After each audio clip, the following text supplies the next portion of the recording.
Strong will के साथ करण महाराज जी के नेतृत्व में आगे बढ़ेंगे निकाय चुनाव। ठीक है सर, आपके पास में लौटेंगे और मेहमान हैं उनका रुख कर लेते हैं। शांति प्रसाद भट्ट जी हैं, केंद्रीय प्रवक्ता उत्तराखंड क्रांति दल की ओर से। सर, निकाय चुनाव पर स्थिति स्पष्ट हो ही नहीं पा रही है और नई नई चीजें चुनाव से जुड़ी और आती जा रही है। पंचायत हो गया, छात्र संघ हो गया, न जाने इस तरीके से कितने चुनावों को लेकर हमने चर्चा कर ली और वही पुरानी बातें हर बार निकलकर सामने आती हैं कि बीजेपी भले ही उम्मीदवार घोषित करने की बात कर रही है, उम्मीदवारों के नाम पर चर्चा तक करने लग गई है, अलग अलग दल चर्चा कर रहे हैं और अपनी अपनी जीत के दावे भी कर रहे हैं, लेकिन स्थिति वहीं पर है कि सर चुनाव होंगे कब? देखिए गरिमा जी, चुनाव होंगे नहीं होंगे इस विषय पर तो उत्तराखंड की जनता ये समझ चुकी है कि भारतीय जनता पार्टी जो अपने आप को सबसे ईमानदार पार्टी कहती है और सबसे मजबूत संगठनात्मक रूप से अपने आप को कहती है, उस पार्टी की क्या दुर्दशा है बताने के लिए काफी है कि निकाय चुनाव और पंचायत चुनाव नहीं करा पा रही है। इससे स्पष्ट होता है कि भारतीय जनता पार्टी अंदरूनी बहुत कमजोर है और वो ये समझ रही है कि इन चुनावों में अगर हम जाएंगे तो कहीं ना कहीं हमको जो है हार का मुंह देखना पड़ेगा, इसलिए वो ये चुनाव नहीं करा पा रही। दूसरी बात, अपने आप को लोकतंत्र में सबसे बड़ी पार्टी कहने वाली भाजपा, इसका कितना दुर्गति है ये बताने के लिए काफी है। हो गए यहाँ पर विधानसभा चुनाव हुए, सरकार को बने हुए, प्रचंड बहुमत की सरकार बने हुए और अभी तक कैबिनेट का कोरम पूरा नहीं है। ये कितनी कमजोर पार्टी है, ये जानती है कि जैसे ही कैबिनेट का कोरम पूरा हुआ इनके विधायक बगावत पे उतर आएंगे। 2017 से बिना कैबिनेट को पूरा किए ये सरकार चला रहे हैं। ये भाजपा की राजनीतिक बेईमानी है। ये वो भाजपा है जो कोर्ट के आदेशों को भी नहीं मानती है। ये अपने अनुसार लोकतंत्र को चलाने पर भरोसा रखती है। अब आप देख लीजिए, जो पार्टी अपने यहाँ जो छात्र संघ के चुनाव ना करा सके, जो पार्टी अपने फंसे हुए विधायकों को कोर्ट से बचाने में जी जान लगा दे, यमकेश्वर की विधायक उदाहरण है आपके सामने कि कल 319 में जो है एप्लीकेशन नहीं लगने दी, जिसमें कि बुलडोजर वाले ने गवाही दे दी, सबने गवाही दे दी कि रेणु बिष्ट जी ने वहां पर जो है उसको तोड़ा, मगर ये पूरा बचाने पे लगी है। ये कितनी राजनीतिक बेईमान पार्टी है। ये अब सबके सामने खुलकर आ चुका है कि जो अपने संगठनात्मक चुनाव करने में लापरवाही कर सकती है तो निकाय और पंचायत का क्या हाल है आप देख लीजिए। कहने का मतलब लबोलबाब यह है, राज्य को आर्थिक रूप से नुकसान हो इससे मतलब नहीं है, गांव विकास से वंचित हो जाएं इन्हें उससे मतलब नहीं है, क्योंकि इन्होंने ये मान लिया है कि यदि हम केदारनाथ से सोना चोरी के आरोप हम पे लग जाए, क्यूआर कोड लगा के चंदा चोरी के आरोप हम पे लग जाए, पंडा पुरोहित हमसे नाराज हो जाए, हम तो किसी निर्दलीय के सारे चुनाव जीत जाएंगे। इनका जो राजनीतिक गणित बन रहा है और इनको लगता है कि चुनाव के समय पर घोटाले, बेईमानी, भ्रष्टाचार ये मुद्दे नहीं होते। मुद्दे होते हैं अल्पसंख्यक समुदाय के साथ में जहर घोल देना, मुद्दे होते हैं स्थानीय मुद्दों पर जनता को भटका देना, मुद्दे इनके होते हैं पार्टीवादी और राष्ट्रवाद के नाम पर ये जनता को गुमराह करते हैं और लास्ट में ये जनता को मजबूर कर देते हैं 5 किलो राशन में।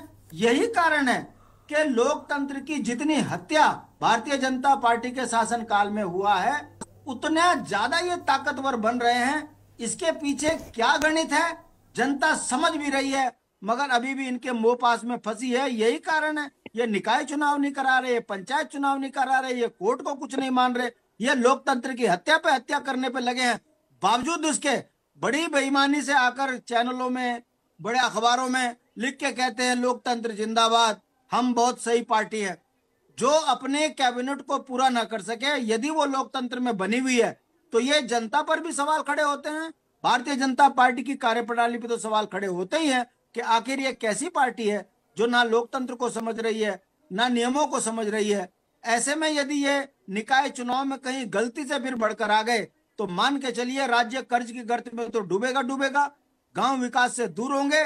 स्थितियां फिर वही हो जाएंगी कि घर के आगे नल लगा है, हर घर नल हर घर जल के तहत पानी नहीं है मगर बिजली का बिल 10 से 15 हजार रुपए का आ रहा है।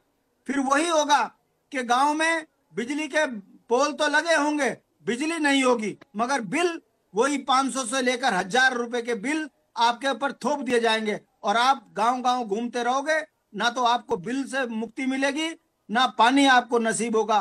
कहने का मतलब हर योजना में घोटाले आपको देखने पड़ेंगे। देखना जनता को है। भारतीय जनता पार्टी आकंठ भ्रष्टाचार में डूबी हुई पार्टी साबित हो चुकी है। निकाय चुनाव ना कराना, पंचायत ना चुनाव कराना, ये इस ओर जाता है और ये लोकतंत्र की हत्या है। जनता समझ रही है। देखते हैं आगे जब भी चुनाव होंगे इसके गंभीर परिणाम भाजपा को भुगतने चाहिए। हमारा तो ये मानना है कि भारतीय जनता पार्टी इस राष्ट्र के लिए बहुत ज्यादा घातक हो चुकी है। केवल एक ट्रेंड पर काम कर रही है, हिंदू मुस्लिम। इससे बहुत ज्यादा विकास नहीं होगा। जनता भटक रही है और अपने ही बच्चों का भविष्य बर्बाद कर रही है। रोजगार बिक गए, संसाधन बिक गए। अब कब और किन मुद्दों पर हम भारतीय जनता पार्टी को घेरें? एक भी मुद्दा ऐसा नहीं है लोकतंत्र में जिसमें भारतीय जनता पार्टी ने लोकतंत्र की हत्या ना करी हो। इसके बावजूद जीतना यह भी एक अपने आप में बहुत बड़ी चिंता का विषय है कि ये जीत कैसे रहे हैं। इसकी भी जांच कभी ना कभी होगी और जनता के सामने सच आएगा कि आखिर लूटने के बावजूद यदि ये जीत रहे हैं तो कोई ना कोई बात तो है। बहरहाल भारतीय जनता पार्टी सवालों के घेरे में घिरी हुई है। जो कोर्ट को नहीं मानती, जो चुनाव नहीं समय पर कराती, ऐसी पार्टी का बने रहना ठीक नहीं है लोकतंत्र में। वापस लौटेंगे। हमारे साथ में कुलदीप राणा जी हैं, वरिष्ठ पत्रकार। पहले उनको सुनेंगे, उसके बाद में शिव प्रसाद जी के पास में जाएंगे। कुलदीप जी, वही चर्चा और वही निष्कर्ष हर बार निकलता है। राजनीतिक दलों के भी अब कहते हैं ना कि इतना लंबा खिंचा निकाय चुनाव का ये पूरा मामला कि अब कुछ भी कह रहे हैं। सोचिए कितनी आगे स्थिति बढ़ रही है। बीजेपी बैठकें कर रही है कि किसको उतारा जाएगा, प्रत्याशियों को लेकर बातचीतें शुरू हो गई हैं, लेकिन विपक्षी कह रहे ना, ये अभी भी डर रहे हैं और चुनाव तो पता नहीं कराएंगे कि नहीं कराएंगे। स्थिति कब साफ होगी? विपक्ष का ये जो आरोप लगातार है कि बीजेपी हार के डर से चुनाव टाल रही है, क्या ये वाकई सच है? और क्योंकि अभी पंचायत को लेकर भी हम चर्चा कर चुके हैं, अब ये बार बार दोहराते जाना और स्थिति को स्पष्ट न करना, बीजेपी भी जान रही है कि उत्तराखंड में ये बड़ी बात हो गई, हर कोई ये पूछने लगा है। देखिए गरिमा, उत्तराखंड में बीजेपी अपनी काबिलियत से नहीं जीत रही है, विपक्ष की खामियों से जीत रही है। ये बड़ी बात है।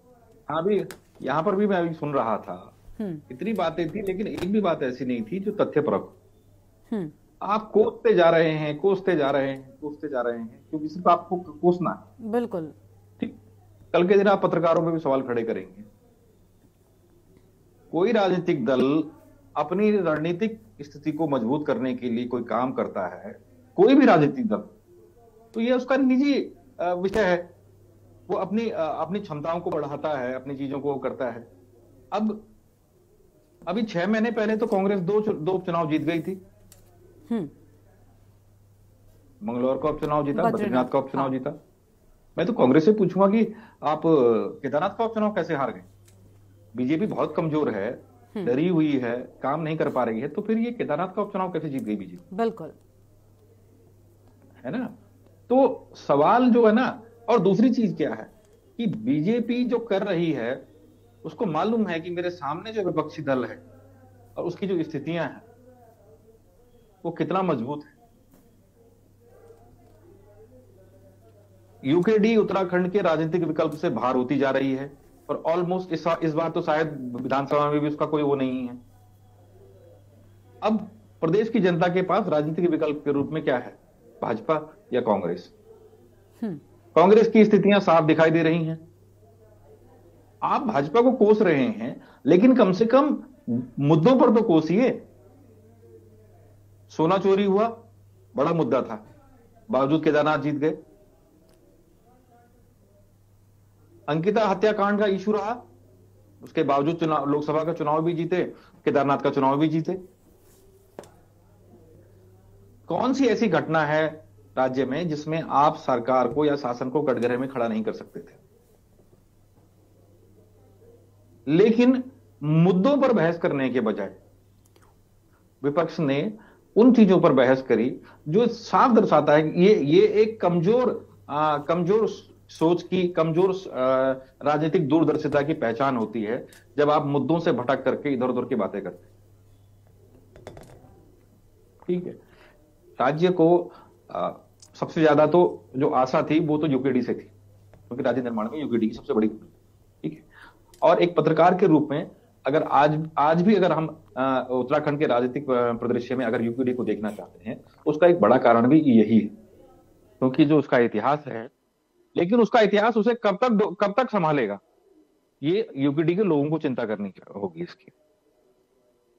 रही बात उपचुनाव को लेकर के या निकाय चुनाव को लेकर के, क्योंकि जिस प्रकार से हम देखते रहे हैं कि भारतीय जनता पार्टी ने उत्तराखंड को, और ये बात हमें बार बार उभर करके भी आती है कि उत्तराखंड भारतीय जनता पार्टी की राजनीतिक प्रयोगशाला है।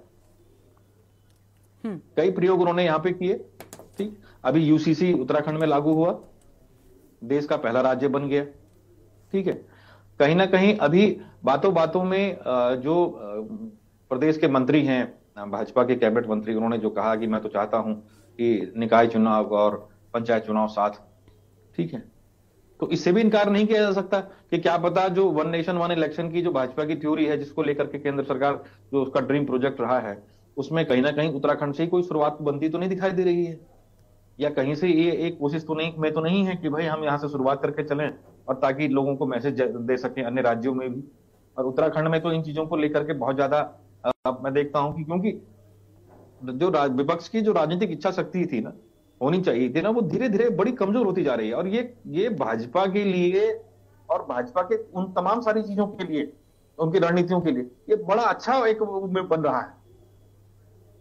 भाजपा क्या कर रही है, कितनी अच्छी है कितनी बुरी है, उसको तो हम तब करेंगे, उसको तो तब कसौटी पे कसेंगे ना, जब हमारी कसौटी जो है वो इतनी मजबूत हो।